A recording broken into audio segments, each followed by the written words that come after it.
Okay, a couple things. Things are happening a lot in the last couple days.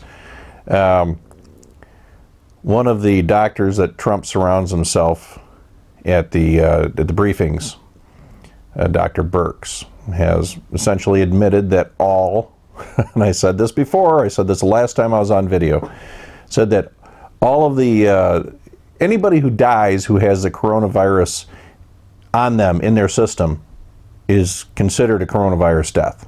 And it really, like as I said, and I used the example before, you drive a car, you die in a car crash, and the coroner says you've died of coronavirus if you have it in your system. That's essentially what is happening. Unfortunately, that's used to scare us, and it's used to scare us and herd us into a particular direction.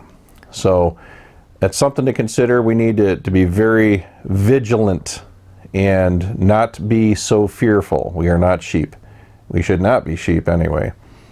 The other thing is, yesterday, Governor Whitmer, and I keep wanting to say Granholm, Governor Whitmer, she wanted 70 days. The legislature granted her the additional 23 days because we were set to expire. The emergency declaration is set to expire on the 7th. So we have until the 30th, at which time they will convene and, if necessary, extend it. As you know, this is doing untold economic damage to those in our state, people who are hardworking and, frankly,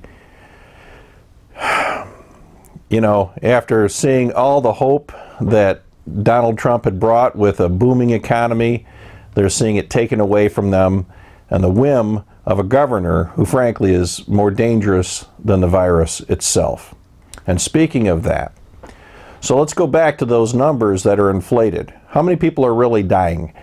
You know, it was good to hear on Rush Limbaugh today that, you know, he mentioned that there were 8,000 people who die a day in this country. I said that. I've said that before. I've said that multiple times on this blog.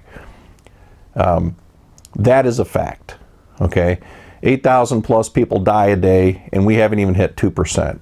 And now, of course, all the numbers are being revised downward, as expected by those of us who are paying attention, okay? Not a lot of what you see is the truth, okay? Now, the fact is, clearly this virus is contagious.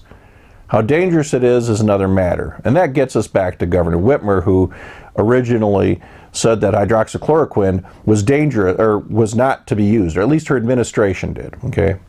And in fact, went so far as to threaten doctors who would prescribe it to their patients to cure them. Well, I can tell you this, it has to be a kick in the butt when a downstate senator from Detroit has essentially said, "Thank you, Donald Trump, you saved my life by bringing it up." This downstate state representative. This downstate state representative is a Democrat.